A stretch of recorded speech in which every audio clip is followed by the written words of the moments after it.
বড়দা, তোমার কাগজটায় আজ সিকিম লটারির রেজাল্ট বেরিয়েছে না? একটা ঘামে ভেজা টিকিট সুধীরের হাতে তুলে দিল তাদের বাড়ির অধিবাসী রাঁধুনি হেমা। অবহেলায় টিকিটটা নিয়ে সুধীর বলল, দেখছি দাঁড়া, লড়াইয়ের খবরটা আগে দেখে নি। তুই ততক্ষণ এক কাপ চা নিয়ে আয় তো। রুশ ইউক্রেন থেকে চোখ সরিয়ে সিকিম লটারির নোটিশটা খুলে হেমার টিকিটের দিকে তাকিয়ে চমকের চোটে হেঁচকি তুলে ফেলল সুধীর। হেমা এখন 2 কোটি টাকার মালিক। চট করে আবার যুদ্ধের পাতাটা খুলে তাকিয়ে বসে রইল। রেজাল্টটা যেন দেখা হয়নি এখনও।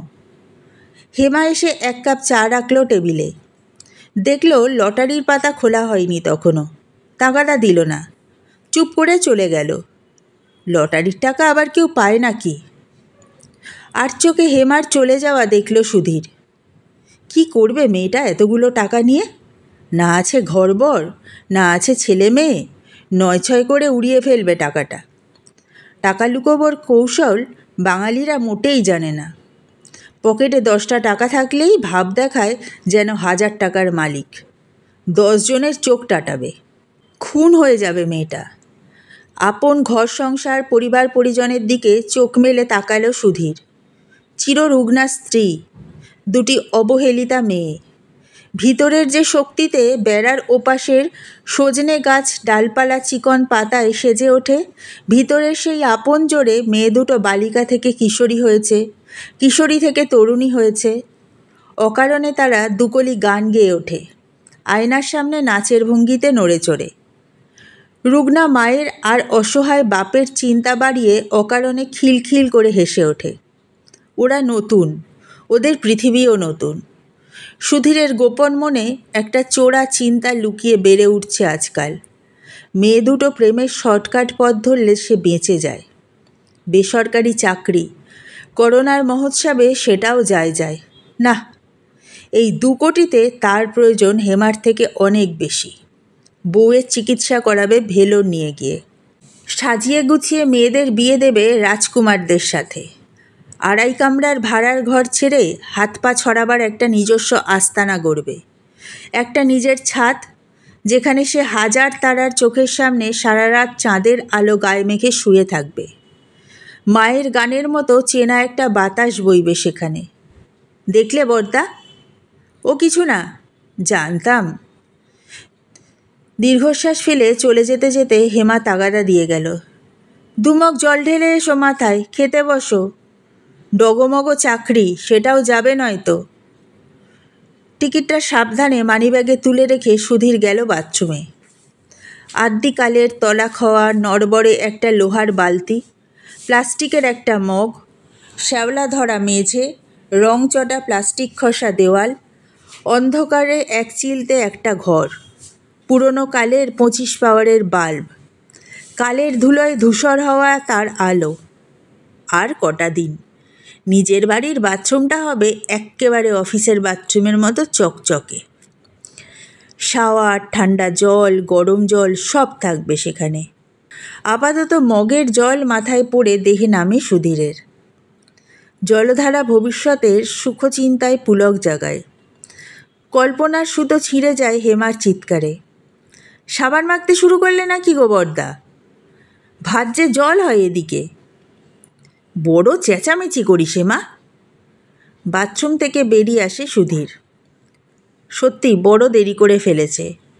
30C বাসটা বোধ হয় ধরা যাবে না আজ। তাড়াহুড়ো করে খেতে বসল সুধীর। সেই মগের জল মুসুর ডাল, সস্তা সবজির বনবাজারের ঘ্যাঁট, ছোট্ট এক টুকরো লেবুর আচার। এই খেয়ে কি অসুস্থ মানুষ সুস্থ হতে পারে? আর কটা দিন বউ, দুধ দই ছানা সব খাওয়াবো। চিকেন স্ট্রু, কাতলার মাথা। খেতে পারছি না বললে কিন্তু রেগে যাব তখন। গত দশকের ঢোলা একটা প্যান্টের ওপর কাঁধের কাছে রিপু করা জামাটা পরতে পরতে নিজের মনে হাসল সুধীর। জামা প্যান্টকেও আশ্বাস দিল, আর কটা দিন পরে তোদের ছুটি। বেরোবে এমন সময় বড় মেয়ে মালা এসে হাত পাতল। 25 টাকা দেবে বাবা, সবাই বোটানিক্যাল গার্ডেনে যাবে। মাসের শেষে কোথায় পাবো মা এত টাকা? মালা চলে গেল। সুধীর মনে মনে বলল, আজ পারলাম না, কিন্তু 2 সপ্তাহের মধ্যে তোকে সিমলা নিয়ে যাব বেড়াতে। মন খারাপ করিস না মা। পথে নেমে এদিক ওদিক তাকালো সুধীর। পরপর 4টে বাস যায় অফিসের দিকে। সব কটা বোধহয় চলে গেছে। আর কিসের কৃচ্ছ সাধন? ট্যাক্সি নেবে একটা। অফিসে গিয়ে দুলালদার কাছে ধার নেবে 1000-1200 টাকা। আজ থেকে ট্যাক্সি, কাল থেকে মাছ ভাত। ট্যাক্সির বিলাসে অনভ্যস্ত সুধীর প্রায় ঘুমিয়ে পড়ল এসির ঠান্ডা হাওয়ায়। আধা ঘুমে অতীতের দিনগুলো মনে পড়ল। মিনতি মাসি তার বাচ্চা মেয়েটাকে নিয়ে কাজে আসত। মাসি অন্য অন্য বাড়ির কাজ করতে যেত মেয়েকে সুধীরদের বাড়িতে রেখে। একটু একটু করে বড় হয়েছে হেমা, কিশোর সুধীরের চোখের সামনে, তার ব্যাগার খেটে। একটা টান ছিল দুজনের মধ্যে, যার নাম জানত না দুজনেই। এতদিনের সেই টানটা বোধহয় এবার মুছে গেল 2 কোটি টাকার একটা টিকিটের ঘষায়। অস্বস্তিতে আরামের ট্যাক্সিতে নড়ে চড়ে বসল সুধীর। ব্লটিং পেপারটা ছিঁড়লি কেন? শিশুকণ্ঠে কেঁদে উঠল হেমা। তুমি আমাকে মারলে বড়দা? তুমি আমার লটারির টিকিটটা চুরি করলে বড়দা? কেঁদে উঠল নাকি হেমা?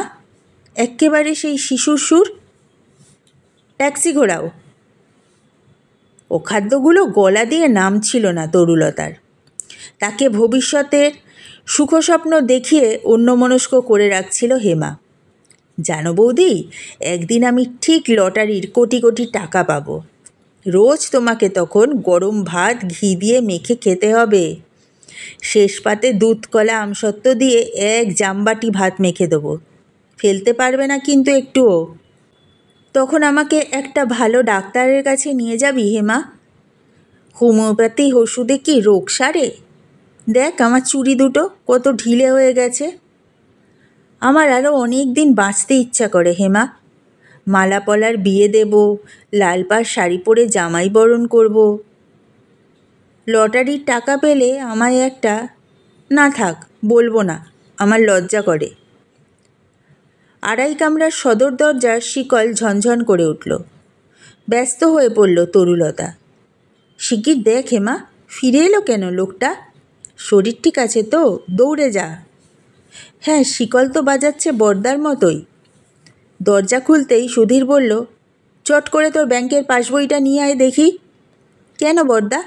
আহ, যা বলছি কর তো। খাটের বাজু দরজার কড়া ধরে ধরে উঠে আসছিল তরুলতা। হেমাকে ফিরে আসতে দেখে হাঁপাতে হাঁপাতে ফিরে গিয়ে বসল খাটে। কি হলো? ভেতরে এলো না তোর বর্দা? না, আমার পাসবইটা নিয়ে যেতে বলল। ইস, আজকেও এতটা ভাত ফেলে দিলে? হাতটা ধুয়েছ ভালো করে? দাও থালাটা, রান্নাঘরে রেখে দিয়ে আমার পাসবইটা নিয়ে যাই। সদরে তালা লাগিয়ে যাচ্ছি, এর মধ্যে কেউ এসে ডাকাডাকি করলেও তুমি উঠে যেও না। মাথা ঘুরে পড়ে মরবে শেষটায়। ট্যাক্সিতে বর্দার পাশে বসতে পেরে কৃতার্থ হেমা জিজ্ঞেস করল, পাসবই কী হবে গো বর্দা? আমার থেকে ধার নেবে তুমি? ড্রাইভার শুনতে না পায় এমনভাবে হেমার কানে ফিসফিস করে বলল সুধীর, তুই এখন 2 কোটি টাকার মালিক। লটারির ফার্স্ট প্রাইজ পেয়েছিস। ব্যাংকের টিকিটটা তোর অ্যাকাউন্টে জমা করে দিলে ওরাই সব ব্যবস্থা করে টাকা আনিয়ে নেবে। তোর অ্যাকাউন্ট নম্বরটা দরকার যে। বোকা মেয়েটা বায়না ধরল, না, তা হবে না। বড় ডাক্তারকে দিয়ে বৌদির চিকিৎসা করাতে হবে। ভালো পাত্র দেখে মেয়ে দুটোর বিয়ে দিতে হবে। লাল পাড় শাড়ি পরে বৌদি জামাই বরণ করবে। আমার চেয়ে অনেক স্বপ্ন বর্দা। তোমার কোনো কথা শুনবো না আজ। ও টাকা আমি তোমার নামে জমা করব। কি হাল হয়েছে তোমার সংসারের! তোমার কষ্টে আমার বুক ফেটে যায়। আজও আমি যে তোমায় ভালোবাসি গো বর্দা। ছেলেবেলার সেই বিচ্ছিরি ভালোবাসা, স্কেলের বাড়ি খাওয়া ভালোবাসা, কান ধরে উঠবোস করার ভালোবাসা, তোমার অর্ধেক খাওয়া আইসক্রিম পাবার হ্যাংলামির ভালোবাসা।